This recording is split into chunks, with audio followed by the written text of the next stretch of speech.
এখন কেমন আছেন রানীমা? ভালো আছি বৈদ্যমশাই। সত্যি কথা বলতে কি, আপনি ধন্বন্তরী। আপনার ওষুধ যেন কথা বলল। যাক বাবা, ফাঁড়া কেটে গেল। এই কথা কেন বলছো গোপাল? বলছি কি আর সাধে, এদিকে আপনি গুরুতর অসুস্থ, ওদিকে মহারাজ শতেক যোজন দূরে। চিন্তায় তো আমাদের হাত পা পিঠের মধ্যে সেঁধিয়ে যাচ্ছিল। ওষুধটা কিন্তু নিয়মিত খাবেন, আর তেমন কিছু বুঝলে সঙ্গে সঙ্গে আমাকে খবর পাঠাবেন। এখন তাহলে আসি রানীমা। হ্যাঁ হ্যাঁ, আসুন আসুন। সুস্থ হয়ে উঠলেই বাঁচি।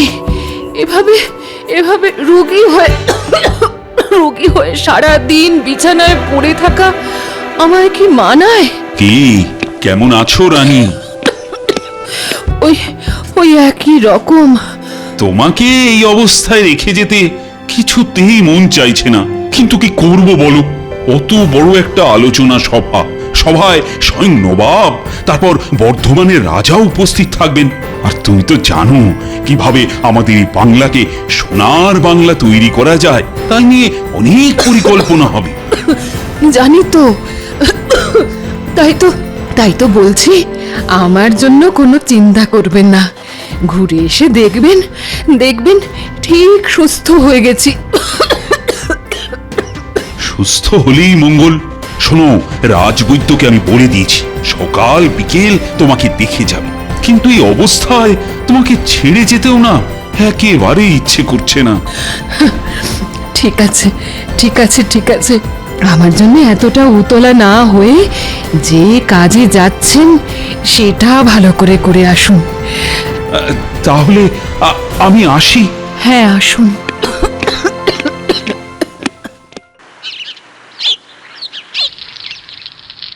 গিন্নি, গিন্নি, আরে দেখো দেখো, বাজার থেকে আজ কিরকম জ্যান্ত কই মাছ এনেছি। কই মাছ? আহা, খুব ভালো করেছো। কদিন ধরে আমার মনটা কেবল ওই কই মাছ করছিল গো। শোনো, তুমি ততক্ষণ রাধা শুরু করে দাও, আমি একবার চট করে রাজবাড়ি থেকে ঘুরে আসি। কেন? এই রাজবাড়ি কেন? মহারাজ তো কদিন হলো খামবাজ রাজ্যে গেছে না, তাই তো রাজসভা এখন না বন্ধ। না না, রাজসভা না, আমি যাচ্ছি রানীমাকে একবার দেখে আসতে। গতকাল থেকে রানীমার কাশিটা নাকি খুব বেড়েছে গো। ও মা, সে কি কথা গো? না না না, তাহলে আর দেরি করো না, যাও চট করে ঘুরে এসো। হ্যাঁ,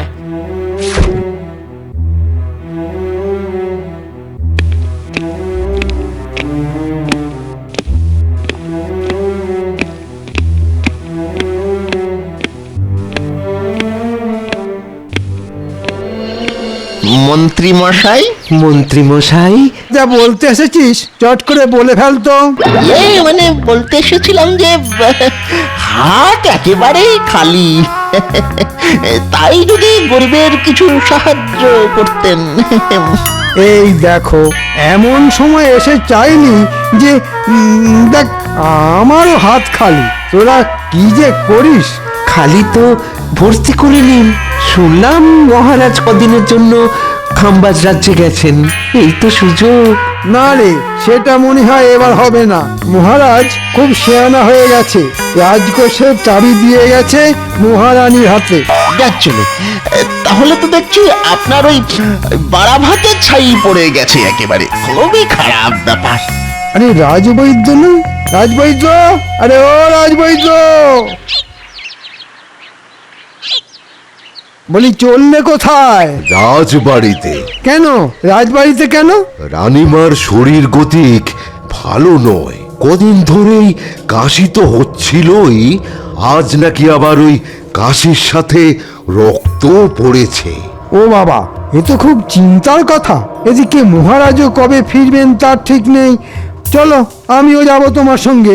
তো এখন বাড়ি যা, আমি রাজবাড়ি থেকে ঘুরে আসি। সম্ভব হলে রাজকোষের চাবিটাও নিয়ে আসতে হবে। হ্যাঁ,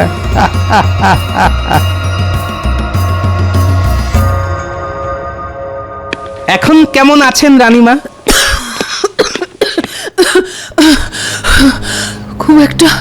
খুব একটা ভালো নয় গোপাল। কাশিটা কিছুতেই কমছে না। আজ আবার কাশতে কাশতে রক্ত পড়েছে। সে কি? না না, কাশির সাথে রক্ত পড়া তো ভালো কথা নয়। তা রাজবৈদ্যকে কি খবর পাঠানো হয়েছে? হ্যাঁ, পাঠিয়েছি, তিনি এসে পড়লেন বলে। এসে পড়লেন নয়, এসে গেছি। আপনি কোনো চিন্তা করবেন না রানীমা, রাজবৈদ্যকে একেবারে বাড়ি থেকে তুলে নিয়ে এসেছি। আমাকে আবার তুলে আনলো কখন? বরং বরং আমার কাছ থেকে তো সব কিছু শুনে নিজেই তো আমার পিছু পিছু চলে এলো। আরে আমার ধ্যানমগ্ন হয়ে কি ভাবছো? হ্যাঁ, দেখো দেখো, তাড়াতাড়ি রানীমাকে দেখে রোগের উপশমের কিছু একটা ব্যবস্থা করো। হ্যাঁ হ্যাঁ হ্যাঁ, দেখছি দেখছি দেখছি। বড় করে হাঁ করুন তো দেখি। না না না না না না, তেমন ভয়ের কিছুই নেই। আসলে ওই কাশতে কাশতে গলার ভেতরটা মনে হচ্ছে ওই চিড়ে গেছে। হ্যাঁ হ্যাঁ, ওই তার থেকেই রক্তপাত। শোনো বৈদ্য, ভালো দেখে এমন ওষুধ দাও যাতে রানীমা তাড়াতাড়ি সুস্থ হয়ে ওঠেন। জানেন রানীমা, আপনার অসুখের চিন্তায় কাল সারা রাত আমি দু চোখের পাতা এক করতে পারিনি। বেটার ছেলে কিরকম গল্প বানাচ্ছে দেখো। আজ সকালে বাজারে দেখা হতে একবারও তো রানীমার কথা বললো না, উল্টে গুচ্ছের বাজার করে আমার নাকের উপর দিয়ে থলি দুলিয়ে বাড়ি চলে গেল। কাশিটা পুরোপুরি নির্মূল হতে আরো কটা দিন সময় লাগবে। মন্ত্রীমশাই, রাজকাজের কোনো অসুবিধে হচ্ছে না তো? না না, অসুবিধে আবার কোথায়, শুধু রাজকোষের চাবিটা যদি দিতেন। কেন? রাজকোষের চাবি দিয়ে আপনি আবার কি করবেন? দেখো গোপাল, যা বোঝো না তা নিয়ে কথা বলো না। বারে, বুঝবো না কেন? মহারাজ তো যাকে যা দেবার সবকিছু দিয়ে গেছেন। হ্যাঁ, তা অবশ্য দিয়ে গেছেন। তাই রাজকোষের চাবি না পেলেও রাজকাজ আটকাবে না, আর রাজবাড়ির হেসেলও বন্ধ হয়ে যাবে না। বেটা পেট মোটা আমার সব মতলবে জল ঢেলে দিল। রানীমা, এসব রাজকাজের চিন্তা না করে আপনি একটু ঘুমোবার চেষ্টা করুন তো, দেখবেন ভালো করে ঘুমোলে সব ঠিক হয়ে যাবে। তুমি একেবারে ঠিক কথাই বলেছ গোপাল, ঘুমটাই এখন খুব দরকার। আমি তাহলে এখন আসছি রানীমা, বিকেলে আবার আসবো। বুঝলে গোপাল, মুখে তো বলে এলাম কাশতে কাশতে গলার ভেতরটা চিড়ে গেছে আর তার থেকেই রক্তপাত হচ্ছে, কিন্তু কিসের কিন্তু রাজবৈদ্য মশাই? সত্যি কথা বলতে কি, রানীমার শরীর গতিক কিন্তু সুবিধার বলে মনে হলো না। আজ না হয় পাচন দিলাম, পাচন খেয়ে সুস্থ হয়ে গেলে ভালো, কিন্তু কিন্তু ভালো না হলে খুবই চিন্তার বিষয়ে গোপাল। কি বলছেন কি? আমি ঠিকই বলছি। এদিকে মহারাজও রাজ্যের বাইরে, তিনি থাকলে এতটা চিন্তা আমার হতো না। তার মানে মহারাজকে খবর পাঠাতে বলছেন? কিন্তু সেখানেও তো সমস্যা। খাম্বাজ রাজ্য তো আর খুব একটা কাছে নয়, দ্রুতগামী ঘোড়ায় চড়ে গেলেও 1.5 দিন লেগে যাবে। হ্যাঁ, ওই যাওয়া আসার দূরত্বটা একটা সমস্যা বটে। যেতে 1.5 দিন, আসতে 1.5 দিন, তারপর মহারাজকে খবর দিয়ে নিয়ে আসা, সবকিছু করতে করতে তো কমপক্ষে 3-4 মতো তো লেগে যাবেই। না না রাজবৈদ্য মশাই, ওই মহারাজের কথা মাথা থেকে নামিয়ে যা করার তা আপনাকেই করতে হবে, আর 2-1 দিনের মধ্যেই রানীমাকে ভালো করে তুলতেই হবে।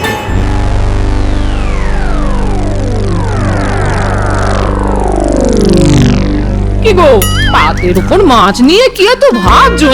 বলি খেয়ে বলো, তেল কইটা কেমন রেঁধেছি? হ্যাঁ হ্যাঁ হ্যাঁ হ্যাঁ, এই তো খাচ্ছি। না, আজ তো দেখছি তোমার মাথায় চিন্তামণি ভর করেছে। এই এই কি এত ভাবছো বলো তো? ভাবছি মানুষ দূরে কোথাও চলে গেলে বিপদে আপদে তাকে খবর পাঠাবার কোনো ব্যবস্থাই নেই আমাদের কাছে। হঠাৎ করে এই ভাবনা মাথায় এলো কেন? দেখো, রানীমার এত শরীর খারাপ, অথচ তার সব থেকে কাছের মানুষ মহারাজকে চট করে এই খবর জানানো যাচ্ছে না। অথচ আমাদের কাছে সেই রকম যদি কোনো উপায় থাকতো তাহলে কত ভালো হতো বলো তো। এক লহমায় মহারাজ জেনে যেতেন। এই দেখো দেখো, এই উপায় যখন নেই তখন তা নিয়ে 7-5 ভেবে তো কোনো লাভ নেই। হ্যাঁ, এই ওসব কথা মাথা থেকে নামিয়ে ভালো করে খাও তো খাও, এই খাও খাও। কাল একবার বিজ্ঞানীর সঙ্গে এই নিয়ে কথা বলতে হবে।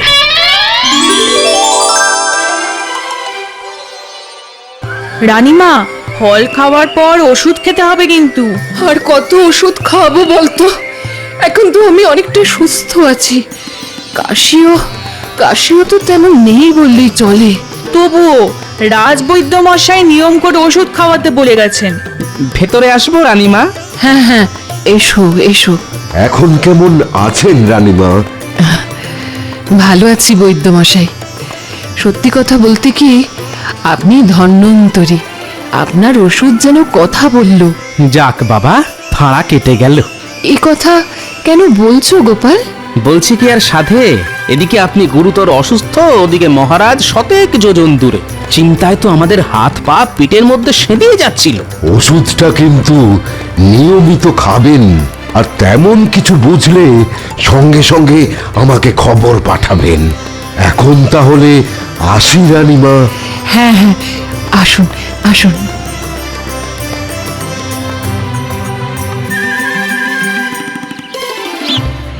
বিজ্ঞানী, বিজ্ঞানী! গোপাল ডাকছে না? বিজ্ঞানী! দাঁড়াও দাঁড়াও, আসছি। এ কি ব্যাপার, হঠাৎ না বলে না কয়ে আমার বাড়ি পথ ভুল করেছো? ভেতরে চলুন, কথা আছে। হ্যাঁ, এবার বলো কি কথা? আচ্ছা বিজ্ঞানী, ধরুন কোনো মানুষ দূরে কোথাও কাজে গেল, হ্যাঁ, সে তো যেতেই পারে। এর মধ্যে তার বাড়িতে কোনো বিপদ ঘটলো, হ্যাঁ, সে তো ঘটতেই পারে। তাহলে মানুষটা সেই খবর পাবে কি করে? হ্যাঁ, হঠাৎ এই প্রশ্ন কেন? আপনি তো জানেন রানীমার শরীর গতিক ভালো যাচ্ছিল না। হ্যাঁ, কথাটা শুনে অবধি খুব চিন্তায় আছি গোপাল। তা আজ কেমন আছেন উনি? একরকম সুস্থ হয়ে গেছেন, যাক বাবা, নিশ্চিন্ত হওয়া গেল। কিন্তু আমি যে পুরোপুরি নিশ্চিন্ত হতে পারছি না বিজ্ঞানী। কেন? ধরুন রানীমার যদি বাড়াবাড়ি হতো, তাহলে তো সেই খবর মহারাজকে পাঠাতেই 1.5 দিন লেগে যেত। তারপর মহারাজের ফিরে আসা, সেও প্রায় 1.5 দিন। খুবই ন্যায্য কথা বলেছো গোপাল। একমাত্র ঘোড়া ছাড়া আমাদের কাছে না আছে কোনো দ্রুতগামী যান, না আছে খবর পাঠানোর কোনো ব্যবস্থা। দূরত্বের কাছে আমরা সত্যিই বড় অসহায় গোপাল। বিজ্ঞানী হয়েও আপনি এ কথা বলছেন? আচ্ছা, বিজ্ঞান কি এমন কোনো যন্ত্র আবিষ্কার করতে পারে না যা দিয়ে বিপদে আপদে দূরের লোকের সঙ্গে খুব তাড়াতাড়ি যোগাযোগ করা যায়? ব্যাপারটা নিয়ে আমিও এক সময় ভাবনা চিন্তা করেছিলাম গোপাল। এক প্রান্ত থেকে অন্য প্রান্তে খবর পাঠানোর জন্য কিছু পরীক্ষা নিরীক্ষাও করেছিলাম, কিন্তু পরে আর নানান কাজের চাপে সেটা আর বেশি দূরে গইনি। হ্যাঁ, এবার সব কাজ ফেলে ওটাকে নিয়ে ভাবনা চিন্তা শুরু করে দিন। একবার যদি ওটা আবিষ্কার করতে পারেন না, তাহলে দেখবেন আপনি জগৎ বিখ্যাত হয়ে যাবেন। বলছো? ঠিক আছে ঠিক আছে, কাল থেকেই না হয় শুরু করে দেবো। কেমন? কাল নয়, আজই, আজ থেকেই শুরু করে দিন। আজ থেকে? হ্যাঁ হ্যাঁ হ্যাঁ, আজ থেকেই। ঠিক আছে, তাই হবে তাই হবে গোপাল। না, আজ 2 দিন ধরে ঘরের দরজা বন্ধ করে বিজ্ঞানী যে কি করছে কে জানে। দোরগোড়ায় গিয়ে ডাকলেও সাড়া মিলছে না। যাকে কাল ভোর ভোর উঠে একবার ওর বাড়ি যেতে হবে।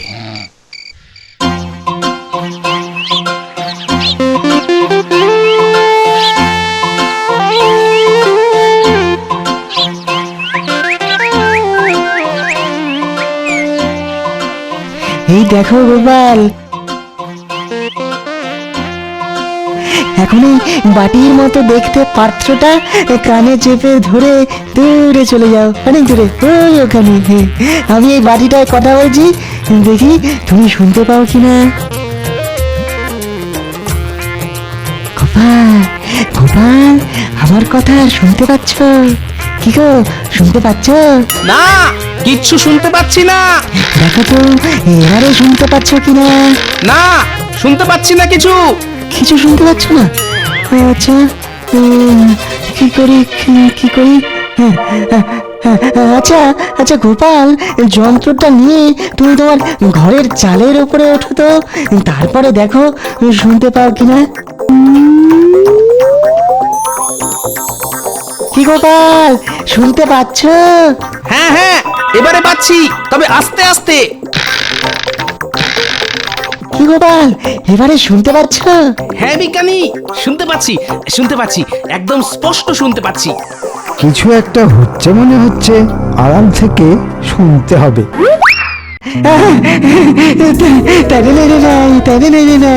তার মানে আমার আবিষ্কার ঠিক পথে এগোচ্ছে, শুধু এটাকে আরো উন্নত করে তুলতে হবে। হ্যাঁ, তাই করুন বিজ্ঞানী। আর একবার যদি দূরের লোকের সঙ্গে কথা বলার যন্ত্র আবিষ্কার করে ফেলতে পারেন না, তাহলে দেখবেন সারা দুনিয়া আপনাকে কেমন মাথায় তুলে নাচবে। দূরের লোকের সঙ্গে কথা বলার যন্ত্র আবিষ্কার? ওরে বাবা, তাহলে তো ওটা হাতাতে হবে, তারপর সাহেবদের কাছে বিক্রি করে অনেক টাকা। রাজকোষের চাবি পাইনি তো কি হয়েছে, এবার এই যন্ত্র হাতিয়ে দ্বিগুণ কামিয়ে নেব।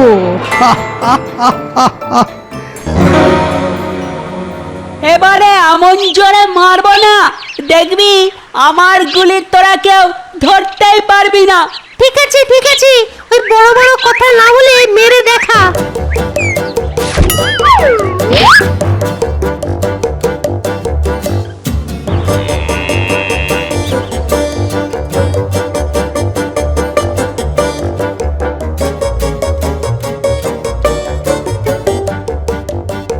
বুঝলি পুটি, এই মাঠটা না খুব সুন্দর, কাল থেকে আমরা রোজ এই মাঠেই খেলতে আসবো।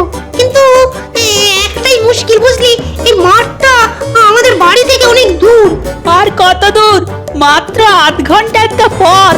তাছাড়া আমাদের খেলার মাঠে তো গরু চড়ছে, ওটা মাঠ না গোয়াল ঘর বোঝাই যাবে না। যেদিকেই তাকাও গোবর আর গোবর। ঠিক আছে রে ন্যাপলা, কাল থেকে আমরা এই মাঠেই খেলতে আসবো। আরে আরে, মন্ত্রী মশাই এদিকেই আসছে না? তাই তো, এদিকে সাহেবদের বাড়ি ছাড়া তো আর কিছুই নেই। তাহলে হয়তো সাহেবদের সাথেই দেখা করতে আসছে। চল লুকিয়ে পড়ি, তারপর দেখতে হবে সাহেবদের সঙ্গে মন্ত্রী মশাইয়ের কি দরকার।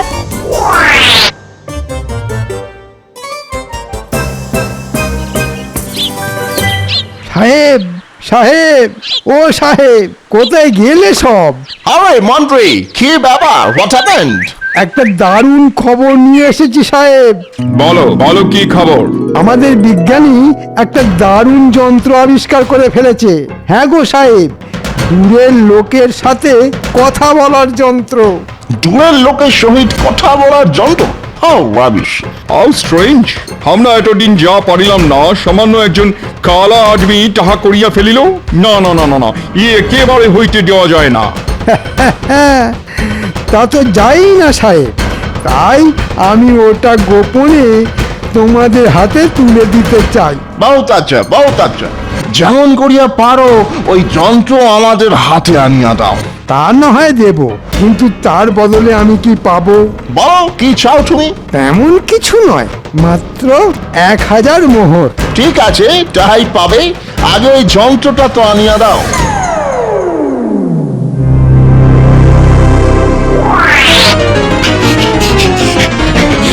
গোপাল দাদু, গোপাল দাদু, কি রে, কি হয়েছে? ঠিক আছে, তোরা যা, আমি এর ব্যবস্থা করছি।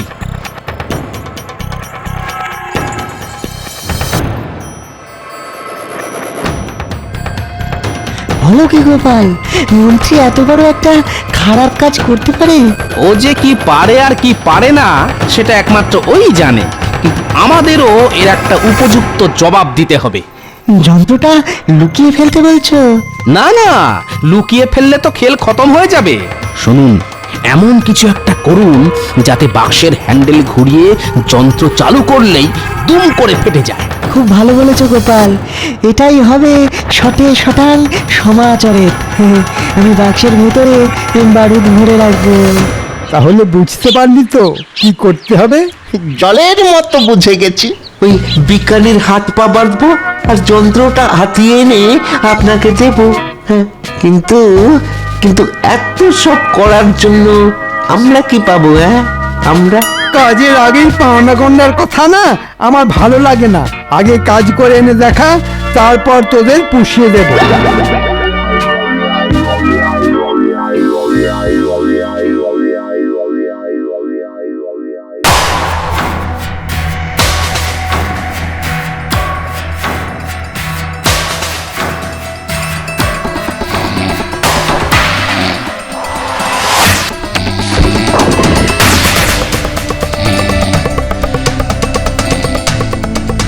বিজলি ঘটা, এটাই মনে হচ্ছে সেই যন্ত্র যেটা মন্ত্রী মশাই হাতাতে বলেছেন। তাহলে তাহলে চল ওই যন্ত্রটা নিয়ে পালাই। হ্যাঁ, কিন্তু কিন্তু বিজ্ঞানীর হাত পা পাততে হবে তোরে। দরকার নেই, ও বেটা ঘুমিয়ে একেবারে কাঁদা।